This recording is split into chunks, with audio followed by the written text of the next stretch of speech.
Welcome back to our channel. Today is Tuesday, a beautiful day, but we have some incredibly heavy news to discuss that is rocking the entire daytime community.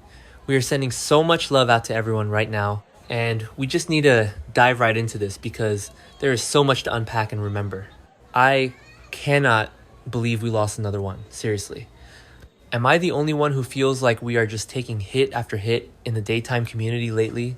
I am typing this up late at night after watching the latest episode, and my mind is just reeling from the news.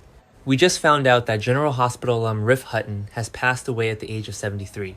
And this is coming right off the cusp of learning that Patrick Muldoon, yes, Austin Reed from Days of Our Lives, has also died. I mean, what is happening? It is a double blow to our hearts. Two absolute legends, two actors who brought so much life and energy to our screens gone. I'm sorry. But it just hits so incredibly hard when you invite these people into your living rooms every single weekday for years, and then suddenly they are just gone. You feel like you know them, you feel like they are family, and Rif Hutton was truly something special. Because, let's be real, Rif Hutton didn't just play one character in General Hospital. He was woven into the fabric of Port Charles across entirely different eras. He passed away this past Saturday, April 18. At his home in Pasadena after battling glioblastoma for about a year. F cancer, honestly. Brain cancer is just the most brutal, unforgiving thief, and it makes me so incredibly angry, but I don't want to just focus on the tragedy of his passing. I want to talk about his legacy because we need to talk about Lenny Caulfield. We need to talk about Nixon Falls. I know. Half of you just groaned out loud reading the words Nixon Falls. Believe me, I get it. Remember when they tried this amnesia storyline with Sonny Corinthos back in 2021? Yeah, I was pulling my hair out. I've been watching this show for years, and I was absolutely furious when Sonny was washed away in the snow found by that hiker Eddie, and ended up living as Mike in Pennsylvania while Carly was back home mourning him and Nina was keeping this massive, unforgivable secret. The whole storyline dragged on for what felt like a decade. I was so frustrated with Nina. I was frustrated with the pacing. I was frustrated with Mike and his flannel shirts. But, and this is a huge but, the absolute saving grace of that entire agonizing storyline was Lenny and Phyllis Caulfield. Am I right? I mean, Lenny was the heart and soul of the Tangent. Rif Hutton brought such a quiet, grounded, powerful warmth to that role. When Mike first showed up, Lenny was so hesitant. He was protective of his wife, Phyllis, and he wasn't just going to let some random amnesiac stray off the street disrupt their lives. But then he listened. He gave Mike a job as a dishwasher. And the way Riff played that reluctant but deeply compassionate bar owner was just a masterclass in subtle acting. He didn't need to scream or chew the scenery, he just had this presence. And when Mike noticed the tattoo on Lenny's arm and realized he was a Marine veteran, that unspoken bond of respect that formed between them was incredible. And can we talk about the robbery scene? When that guy Walter came into the Tangent and pulled a gun on Lenny, I was screaming at my television. I was like, do not touch Lenny. And then Mike went full Sonny Corinthos, attacked Walter, and held him at gunpoint to protect the Caulfields. That was the turning point. That was when Lenny truly accepted Mike as a brother in arms. Rif Hutton played Lenny's gratitude and lingering wariness so perfectly. He was the anchor that kept that entire Nixon Falls storyline from floating off into complete absurdity. When the Caulfields were struggling financially because of the crime in town and Mike won that poker game to pay their bills, you could just feel the love in that makeshift family. But then, oh my god, then came July 2021. When Lenny was diagnosed with pancreatic cancer, I was a complete wreck. I am getting emotional just typing this. Why do the writers always do this to the purest characters? Lenny went through surgery in early August, but we all knew where it was heading. And then came the 13th of August, 2021. If you didn't cry during Lenny's final scene, you might actually be a robot. He was just sitting there in front of the Tangent O, looking out at the sunset. It was so quiet, so peaceful, and so utterly devastating. Rif Hutton didn't need dialogue to break our hearts in that moment.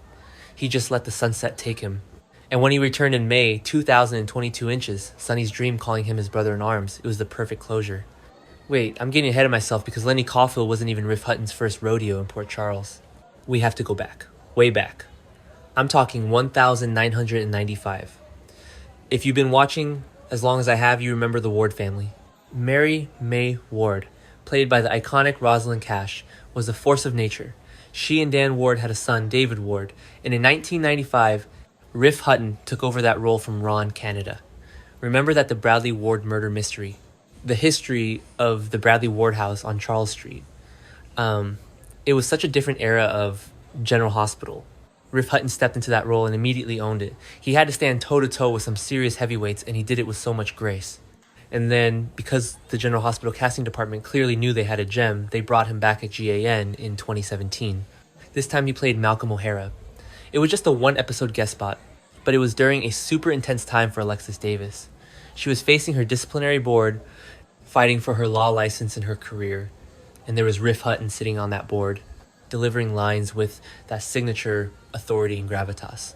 It's just so crazy to think about how one actor can pop up in 1995, 2017, and 2021, playing three completely different characters and somehow make every single one of them memorable. That is pure talent, guys. That is the definition of a working actor who knows his craft inside and out. But Rif Hutton wasn't just a daytime star. Oh no, he was a working actor in every sense of the word. If you grew up in the 90s, you saw this man everywhere. I mean Doogie Howser, MD. He played Dr. Ron Welch from 1990 to 1993. He was trading medical jargon with the teenage Neil Patrick Harris and making us laugh and think all at the same time. And then he was Lieutenant Commodore Alan Matoni on JAG from 1997 to 2001, bringing that exact same commanding presence to the courtroom. He was literally a staple of primetime television, and let's not even get started on the guest appearances. He was on Buffy the Vampire Slayer, Seinfeld Married with Children, Family Matters, Sister Sister, The Wayans, Bros, Lois, and Clark. The list goes on and on. He was one of those incredible character actors where you'd be watching a show and suddenly point at the screen and go, hey, I know that guy, that's our guy. Okay, wait, I have to ask. Am I the only one who remembers the KFC commercials? Please tell me I'm not crazy here. In the 90s, he was literally the face of Kentucky Fried Chicken. He played Russ Beeler, this fictional KFC owner, and he was in so many of those ads. It's just wild to think about the massive trajectory of his career. From selling us fried chicken on our box TVs to making us sob over a sunset in Nixon Falls on our flat screens. And he was a prolific voice actor too. He did Walker voices for the Walking Dead universe since the pilot. His voice was iconic, deep and resonant. People in the industry knew that if you hired Rif Hutton, you were getting the absolute best. He was always prepared, always the first to show up on set, and always ready to give 110% to whatever role he was playing, no matter how big or small. And knowing his backstory just makes me respect him even more. Riff was born in San Antonio, Texas, but he grew up in East Orange, New Jersey. He packed up and headed to Los Angeles in the 1970s with nothing but a dream of acting, and it wasn't easy. He went to a ton of auditions, faced constant rejection, and struggled just like so many actors do. At one point, he was literally homeless. He had to rely on the kindness of friends just to survive. But he didn't give up. He persevered.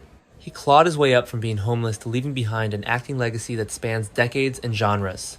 That is a true Hollywood survival story, and it is so incredibly inspiring. It just feels so crazy to be writing about this real-life tragedy when our fictional world of Port Charles is currently engulfed in so much darkness. I mean, look at what we are dealing with on the screen right now. We just watched that massive, horrific car crash on Route 91.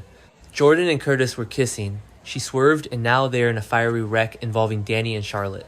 Jordan is having wild meltdowns in her hospital room. Curtis is screaming at Isaiah Gannon, and Carly is aggressively covering up Danny and Charlotte's joyride.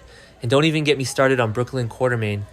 She hit the guardrail while Tipsy kept driving, and now Tracy is forcing her into this massive, stressful cover-up while Chase is totally oblivious about their foster application for baby Phoebe. And while all that chaos is happening, we have Jen Sidwell completely out of control, blaming Sonny for Jordan's crash and plotting revenge for Marco Rios' murder.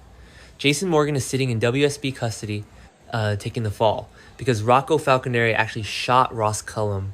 Rocco is taking massive risks, delivering pillows to Cullum's room. Dante is grilling Lulu, and Britt is taking a stand and refusing to finish Sidwell's dangerous cold fusion prototype. Ethan Lovett is back in town, flirting with Christina and teaming up with Sonny, while Rick Lansing is paranoid about him infiltrating the mob. Jocelyn is digging for answers and putting a target on her own back. It is absolute, non-stop, fictional death and destruction everywhere you look.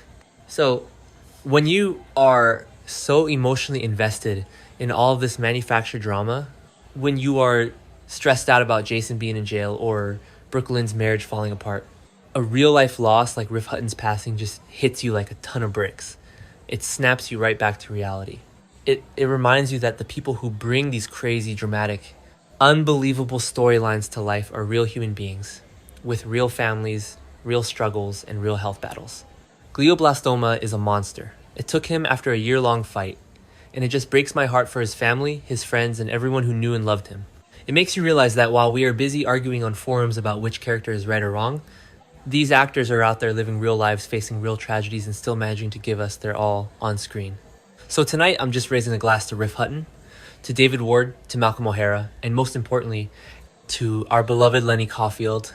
Thank you for the amazing memories, thank you for the tears, and thank you for bringing so much dignity, strength, and heart to General Hospital. The daytime community will never, ever forget you. And to Patrick Muldoon's family as well, my deepest, most heartfelt condolences during this incredibly dark time. We are losing too many greats, guys. It really puts everything into perspective. Hold your loved ones close. Appreciate the art. These actors give us every single weekday. And let's just keep their memories alive in our fandom by continuing to talk about them. Rest in peace, Riff. The sun has finally set on the Tangent O, but your beautiful legacy is going to shine forever in Port Charles and beyond.